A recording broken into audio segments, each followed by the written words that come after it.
What's on, ladies and gentlemen? My name's Ross, I like games, and today I'm trying to have a quiet weekend with my kids, but Bandai are revealing leaders from OP-14. So what am I going to do? Not cover that? Nah, ladies and gentlemen, that does not sound like me. We have a couple of good-looking leaders to talk about today, and one that makes absolutely no sense. So let's start there with Crocodile. Now, we figured it was going to be Black Crocodile. It is Black Crocodile. The Miss Valentine from EBO3 did not guarantee or confirm it would be a Black Crocodile coming in OP-14, but it did seem to suggest rather strongly, and that is exactly what we've got here. But this is the one that I said makes no sense. However, please remember, we've done this for a while now with 14 sets in. Well, actually 19 when you include the 3 EB sets and the 2 PRB sets. And we've done this before, yeah? If a leader seems to make no sense when it's revealed, there's something we're missing. Think back to Silver's Rayleigh. When that card was revealed, it looked terrible. It made no sense. And then we saw the rest of the reveals from OP-12, and we went, okay then, you know what? That makes a little bit of sense. Sound like a plan? Excellent. So what we got from Crocodile here, mono black, 5,000 power, 5 life, as you might expect. And it says that your opponent's characters cannot be removed from play by your effect. Oh. That seems weird. Because one of the things that black does most effectively is manipulate cost. Lower cost down a lot of the time, and then use that to KO.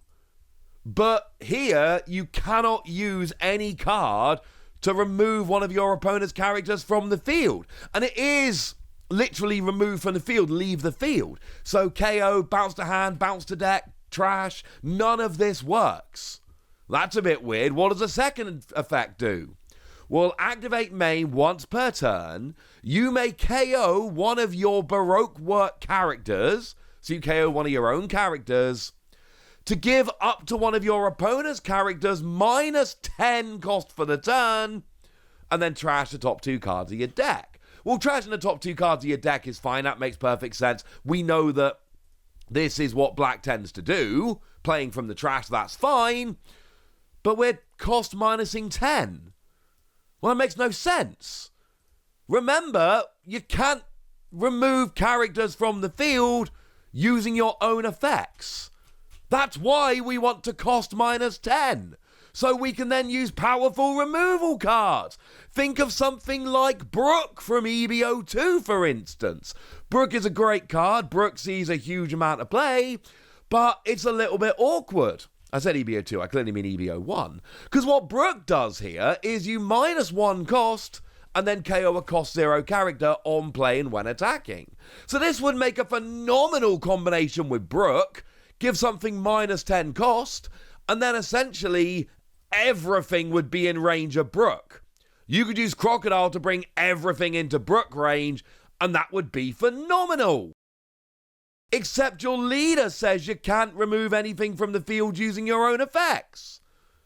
So, yeah. This is what I mean when I said this card makes no sense. But again, one thing we always need to remember, Bandai generally reveal the leaders first. That's what they do. So, yeah, this looks weird initially, but all we need is some cards that negate your own leader's effect, and then all of a sudden we're looking quite good. Or some other cards that maybe don't remove from the field at 0 cost, but maybe your opponent's characters with 0 cost cannot attack. Or something along those lines. Wait for the rest of the reveals. Now, we have actually had one more reveal for Croc, because every character they're revealing, they are apparently revealing with an event card. Why? Don't know, don't care. We've got Ground Death here, and we've got Activate Main, Rest 2 Don, and then one of your opponent's characters with a cost of 5 or less has no effects this turn. Oh. Cool. You're just turning off a 5 cost or less and everything they've got. Nice. Love it. As a counter, if you've got 10 or more cards in your trash, remember Croc does trash from your own deck, then your leader this turn gets 4k or one of your characters. 4k bump on a 1-cost counter is great. There's always a downside. Downside here is 10 or more cards in your trash, which honestly should not be that difficult. Lovely. How about one that makes a bit more sense here? How about Jinbe? What we got from Jinbe here is mono blue, 5,000 power, 5 life, which is interesting because, of course, the previous Jinbe we had back in OP-11 was mono green, and we got a lot of fishmen and merfolk which are green, which are now not going to have access to. Well, what we've got is activate main, trash a card from your hand, and give up to 2 rested Don to one of your fishman or merfolk type leader or characters. Okay, cool. You trash 1 card from your hand to give 2 rested Don to your leader or character. But they've clearly gone here, let's take away all of these really good green fishman and merfolk. I mean, one of the obvious ones here is the Hody Jones, one of the best cards in the game, and it's got rush and all of that. What we don't want here is to go and make Hody Jones even more powerful. So now that's taken off the table. Hody Jones cannot be used with this. Okay, fine. I kind of understand that, especially as it is going to survive the rotation. Fine.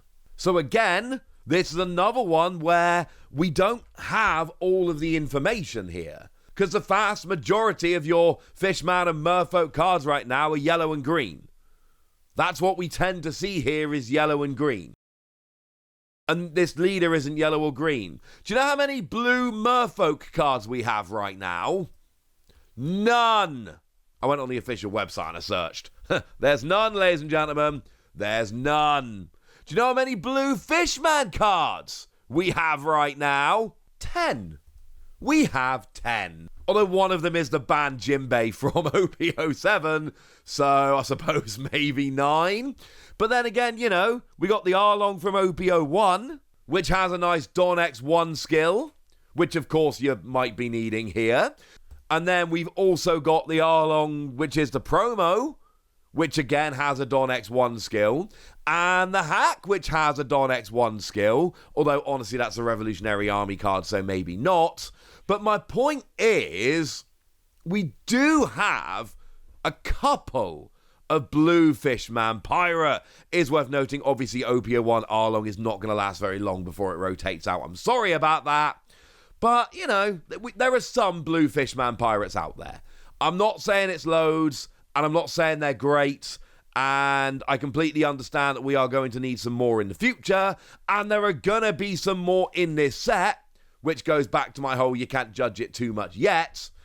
But, you know, we got some. There's more coming. I think this is one of those, wait your turn, hold your horses, see what comes out later.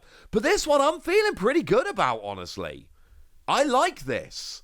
I don't love trashing cards in my hand every turn because of the whole hand size and options and all of that.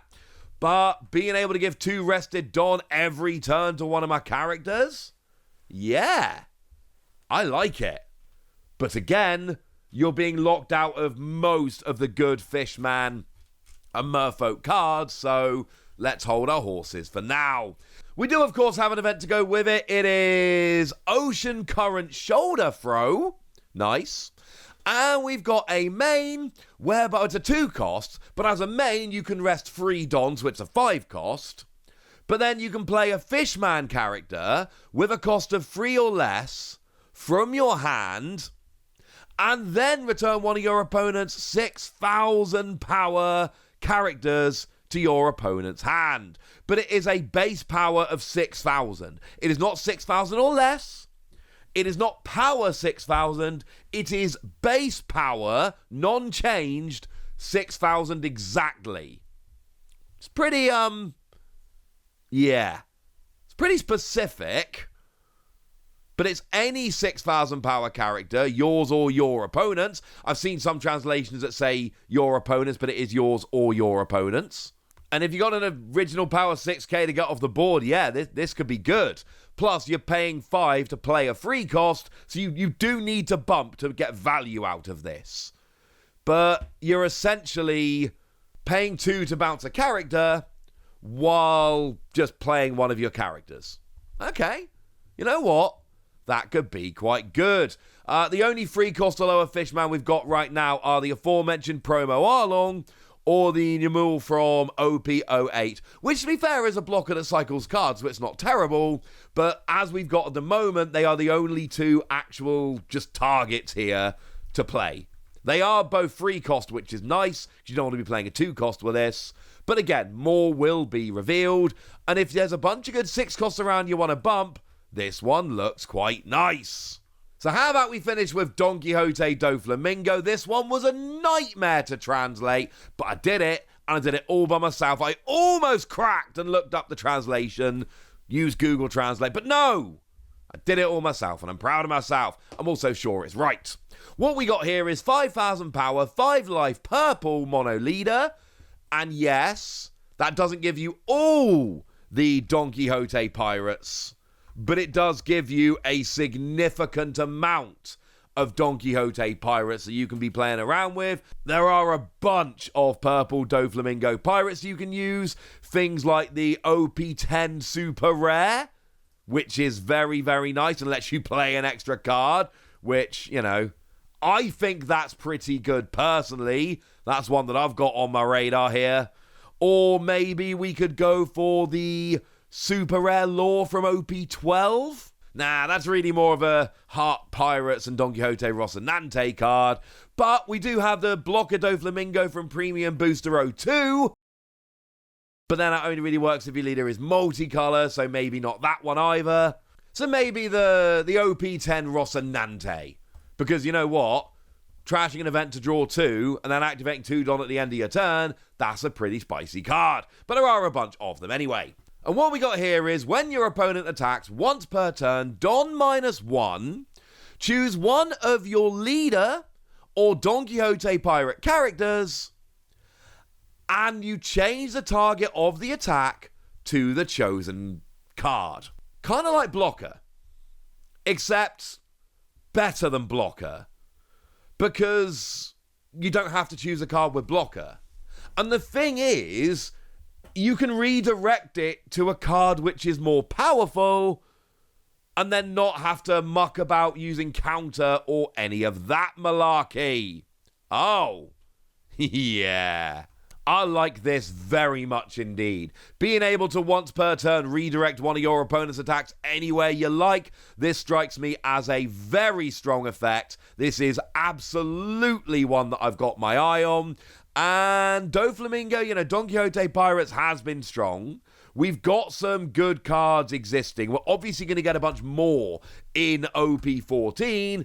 And this leader skill strikes me as a very nice one. Once per turn, your opponent doesn't get to control where the attack goes. Oh, I'm going to win the game with my last attack. Ah, yeah, but you're not actually attacking into leader anymore, are you? Ah, gutted. And so on. And then, of course, we do have an event card coming in here as well. Be rude if we didn't. We've got ourselves Ever White. And I should say, I've done all the effects myself, but I've checked with people like Vampire Gaming and Orange Samurai D, just with the names of some of these event cards. Effects all myself, but I have checked with people about the names of some of these event cards. And I agree with them. And what we got here is Ever White, a 1-cost event card. And as a main, you rest 2 Dons, so it's really a free cost. But if your leader is Don Quixote Pirates, add a Don card from your Don deck rested. Very important with your leader skill being a Don -1. Or as a counter, just give your leader a free K bump. Only leader, not character. But it's worth noting that your leader will allow you to redirect attacks to your leader. And then this 1-cost card can give you a free K bump when they're directed to the lead. Oh, yeah. The synergy makes itself. I think of the 3, it's Doflamingo I'm most excited about. I think Jinbe could be very good, but it really depends on the blue Fishman that we're going to be getting in the set. And Crocodile makes absolutely no sense right now and looks absolutely garbage. But as I've told you, lovely ladies and gentlemen, many times before, you can't judge a leader when we haven't seen any cards from the set. Or at least not very many. So there we go. That's what you need to know. And now it's over to you guys. Tell me what you think about these in the comment section. Go nuts! Be nice! And then make sure you like this video, subscribe to this channel, follow me on Twitter at the Wasi. That's where we talk about One Piece and a bunch of other card games. And please do consider checking out patreon.com/PTCG Radio, where you can support the channel, get some bonus podcasts, join a Discord, and all kinds of fun things. But by far the most important thing, as always, look after yourselves till next time, would ya? Thank you very much for watching. My name's Ross, and you've been watching Wasi Plays.